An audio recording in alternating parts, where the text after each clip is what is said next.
Greetings, Pokemon fans, and welcome back to JD's Nerdverse. Today we're doing a playthrough of Pokemon Crystal with Murkrow. Murkrow is the Darkness Pokemon. This is Dark Flying type. We're going to go ahead and watch our first battle with our rival. His name is Triple Question Mark, as per tradition.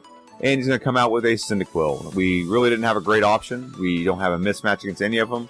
But we have a huge type advantage against Chikorita, so I definitely didn't choose that. In the last playthrough I had, I faced off against a Totodile, so I thought I'd mix it up with this one.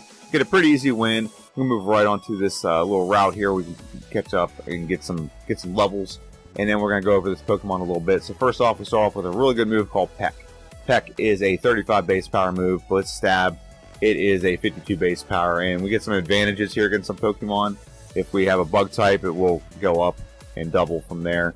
So we have a pretty good move to start the game, and then we eventually will also get another move called Pursuit at a level 11. So there's two stab moves right off the bat. That's amazing, and this is why this Pokemon gets off to pretty much a hot start. Even though we do have to go face Bellsprout Tower, we still get this knocked out in a pretty solid time. So the goal here is just getting as many levels as we can, as fast as we can, because there is a point in the game where we will slow down, and that's just because we don't evolve, so we don't have that big boost in stats later on. But we're finishing up with this route, and this is a 4 bugs, so this will be a foregone conclusion. And here's what's also cool about Murkrow. So we're going to face off against Faulkner's Gym in a minute. And when we face off against Faulkner's Gym, we actually get, when we beat him, we get a boost in our flying type moves. So, and our physical attacks. A lot of things really do snowball for this Pokemon very early in this game. So we're going to go ahead and Super Sim here, right there. And we're going to go ahead and face Faulkner. Faulkner's going to come out. He's going to have 2 Pidgeys. There is no real type advantage here. And even the move that comes with Faulkner's Gym, Mud Slap, can't even hit us. So we're going to get two hit knockout, very good. We're at level 15. It's probably way overkill for this gym, but it is what it is. So we're going to move on to the Union Cave, and we're just fighting this battle. It's a pretty easy battle because we have a type advantage here. But the reason why I show that battle is to show you that we're going to pick up this move. So right now we have Peck, Pursuit, Mud Slap, and Haze, and we're going to get rid of Haze and add Swift. So we have something for everything, and we have a lot of power points. So if we didn't want to heal for a long time, we can. That's not usually how I play. I usually like to heal when I can and restore my power points so that there's never an opportunity where something happens. But now we're facing our second rival. Pursuit will one-shot the Ghastly. Zubat will come out. Peck will two-shot the Zubat. So this battle becomes a little more convoluted than it has to be because we got confused. However, we knock out the Zubat, and now we're going to 3-shot the Lava. He doesn't really do a lot to us, and we get the knockout. And we actually don't have good special defense with this Pokemon. So that's probably its biggest weakness is its defense. So hits like that did a lot more than they should have. But now we're going to go ahead and face Bugsy. Bugsy will be a cakewalk. Okay, with our boost and flying moves, Peck will one-shot the Metapod, one-shot the Kakuna, and Scyther probably won't be one-shot. I'm pretty sure it's a 2. Yep, and nothing happens with Scyther, so we get the knockout, very good. We get that win, and we're going to go right on to the next part of the game, which I believe is just Whitney's Gym. And yeah, come on, let's go. Yeah, Whitney's Gym. We're moving right through this. So we're about 15 minutes, and we're going into Whitney's Gym. That's insane to me.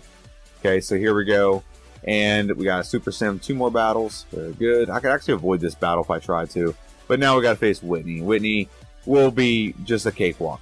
She will be absolute cakewalk. Return 1 shot. We added return. I forgot to tell you guys that. And do return 1 more time. Rollout could be dangerous against us because we are a flying type, but nothing happens. So we are going to add Nightshade. And Nightshade, it really doesn't have a lot of utility, but it is useful in some scenarios. So right now we're going to go ahead and move on to Sudowoodo. Sudowoodo can actually do something to us if he just chooses his rock moves. But he doesn't usually choose the right thing. Rock Throw. See how much damage Rock Throw just did? If he chooses it again, he might knock us out, but he doesn't. Get a win over the Rock Tree thing. And going to move right on to the Komodo Girls. Komodo Girls are usually a time in which I ask you guys to make sure you like, share, subscribe, and comment. This is, the YouTube algorithm is fickle. That's the best way to put it. It requires engagement, and you liking, you subscribing is part of that engagement. I really appreciate it. The channel is getting some good momentum, getting a lot more views the last couple weeks, but the subscribers and subscriptions is what really progresses the channel. Once you get to 500, it's like a milestone, and then you get to 1,000, and so on and so forth. You have to show growth, and commenting will get it out to more people because it messes with the algorithm. So same with liking, and then the last part of it is also subscribing is the biggest part because it shows me that you guys are willing to come back and watch it again. So we're finishing up with the Komodo girls here. We got one more left. It's actually the one we're weak to. But as long as we get the knockout, it's not a big deal. There we go. We knock out the Jolteon. We beat the Komodo girls and move right on to our third rival battle. So we're knocking out 3 rivals within the first 5 minutes of this video. That's very good. We need to focus on the other battles. Haunter will come out. Pursuit is a one-shot. Very good. Next Pokemon out will Magnemite. We don't have to worry so much about Magnemite being a problem because he does not have Thunder Wave yet, so we knock him out in 2 hits. And now we do have to worry about Zubat, but he's a one-shot with Return. And then Return on the Q-Lava. He's pretty frail. Of the 3 starters, he is the most frail. So we beat our rival, and we're going to go face Morty. Morty is the Ghost Gym leader, and we have a huge advantage over Morty right now, and that is the move Pursuit. Ghost Pokemon are weak to dark moves, and we actually level up perfectly within this battle to add Feint Attack, which is a more powerful version of Pursuit. So one shot on the Haunter. I don't know if we one shot the Gengar. I know we one shot the Haunter. That was a foregone conclusion. Is Gengar one shot? It is. Very good. So we obliterate Morty's gym, and we're going to move right on old Chucky boy. As we enter Chuck's gym, I want everyone to take note of the time. We're at like 25 minutes. And we just walked into a gym where we have a huge type advantage. We even added the Sharp Beak to make our flying moves even better. So let's go ahead and watch this battle with Chucky Boy. It should be a foregone conclusion, right? Well, let's find out. Primeape is a one-shot with Peck. Now, Poliwrath, which is my favorite Pokemon from Generation 2. Let's see what happens with him. Peck only does about half health, and we get hit by Dynamic Punch, which means we're confused. We get down to 1 health. And this should have been a foregone conclusion, but it became a lot more competitive than it had to be. But we still get the win over Chuck nonetheless. And now we're going to go pick up Hidden Power Ice. So we chose Ice in this playthrough. It's one of the few blunders I think I made in this playthrough because we didn't have to choose Ice. But we're going to go ahead and face old Gyarados. Red Gyarados all hulked out. And we're going to face him. We're going to go for Return. Return will be a 2-shot. Not a big deal. Beat Red Gyarados. Get the Red Scale. And we're going to move right on to old Price's gym. Now, Price we're actually weak to. He is an Ice-type gym leader. However, I think I don't think a lot of his Pokemon have a lot of Ice moves. But we're going to go for Return on the Seal, so Seal's a one-shot. Dugong Gong Gong comes out next. And Return is a 2-shot. Aurora Beam does, wow, from full health. It's a critical hit, so it did a lot. It did like 2/3 damage. And so if Piloswine doesn't miss that, we may not win this battle, but we do get the win over Price nonetheless. And now we move on to the complicated gym that I really have to optimize in the optimized play. We're at 35 minutes right now. That's when we walked into this gym. 35 minutes and 40-some seconds. Return will not one-shot the Magnemite. We do have the Paralyzed Cure Berry equipped. However, that's not going to help us with the second one if the second one paralyzes us. So we get a critical. So that's great. That's exactly what we wanted. And now we got to use Nightshade. It's a set damage move, so it's doing 39 damage every time. And if it wasn't for this potion, we probably would have won this battle. But Steelix hits another Iron Tail, so we got to face this battle again.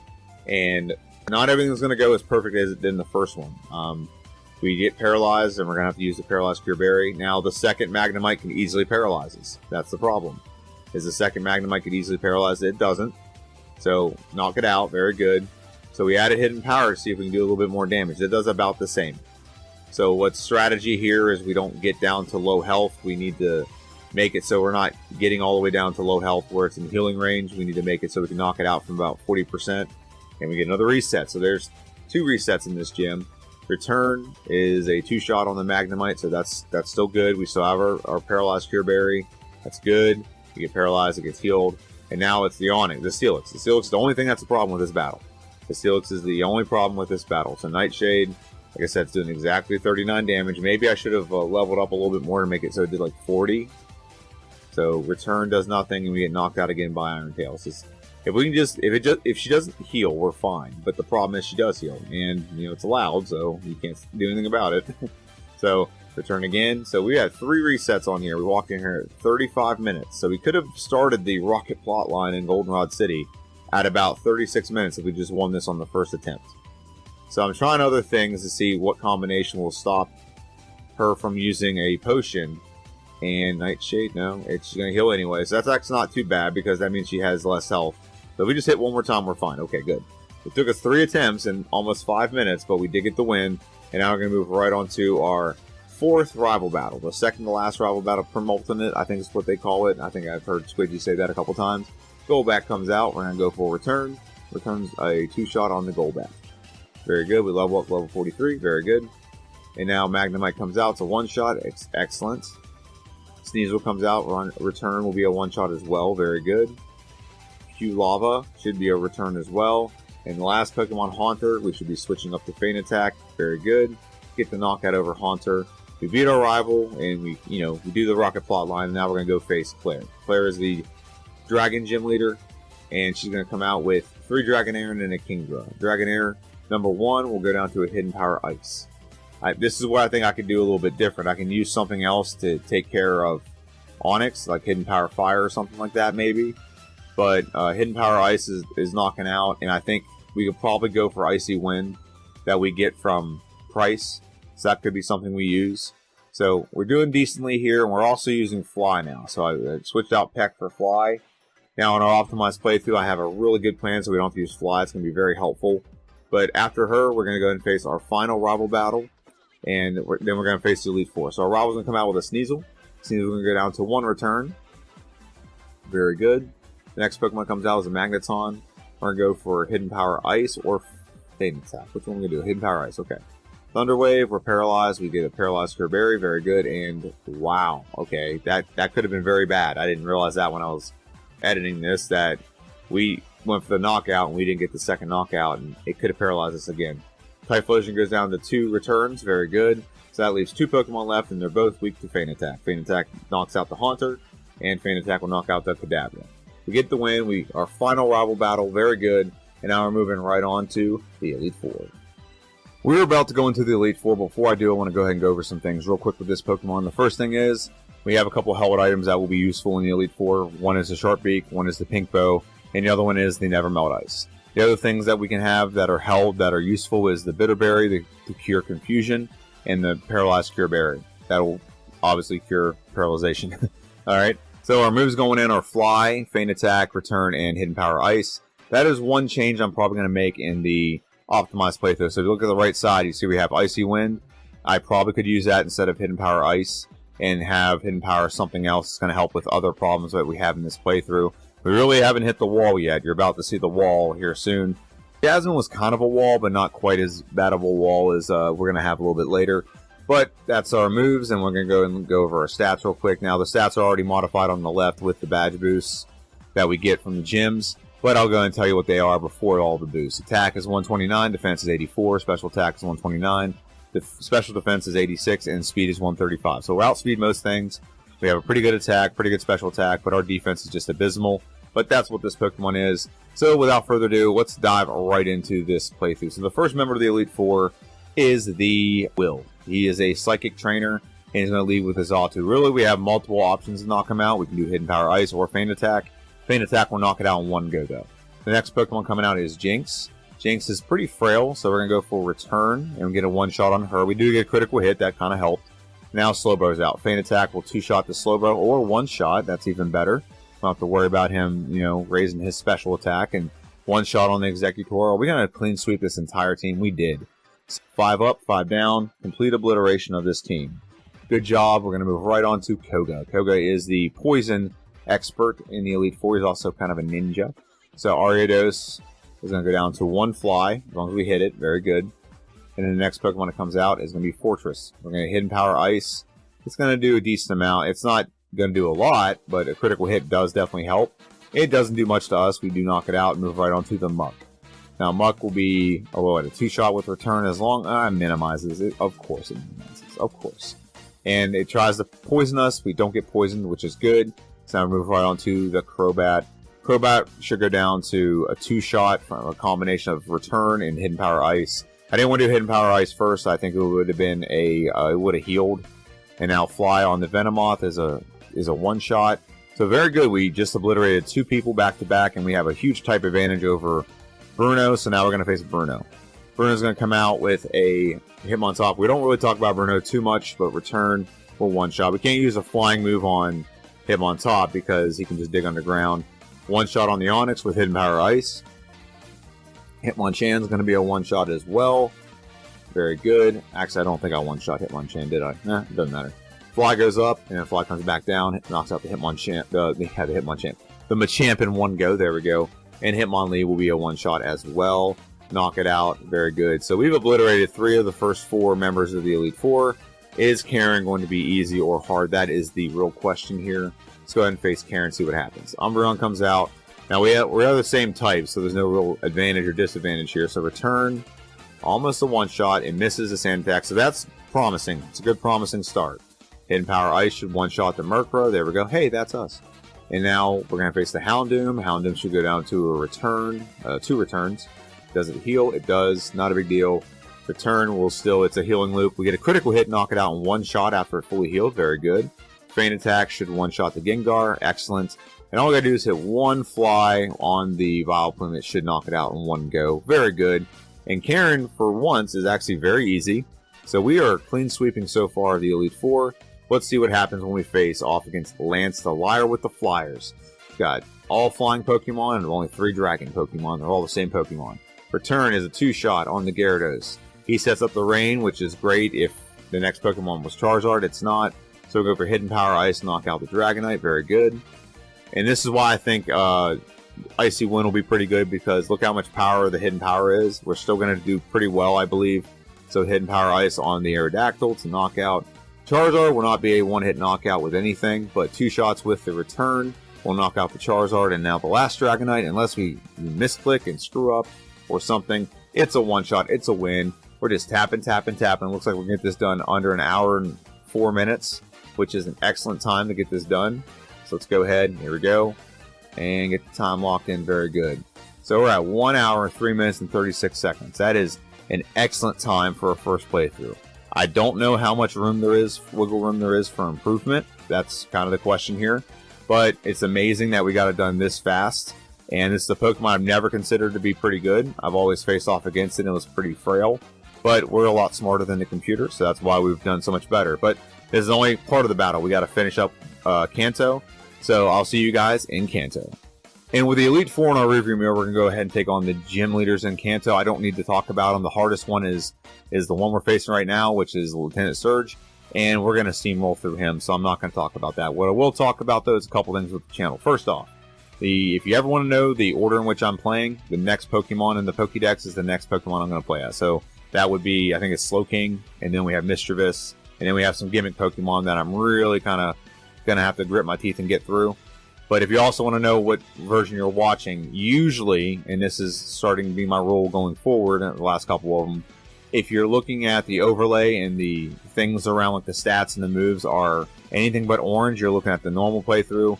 Orange I say for the optimized because it is my favorite color. So if you ever want to know which one you're watching and you didn't click on the video and pay attention to the title, that's how you know. Alright? So there's some things I want to do. I haven't had a video out on Wednesdays in a while. I used to actually have like a video almost every day of like games, but I've narrowed it down to just playing Pokemon on this channel because it kind of throws off the algorithm. So what I want to do on Wednesdays is I want to play through some Generation 1 Pokemon, but I mean I've played through the entire Pokédex in order of Generation 1, so is it necessary? I think it is necessary because, one, I didn't have the overlay I have now, so it's going to give me a lot more detail about the playthrough. It'll probably make the playthrough a lot better as well.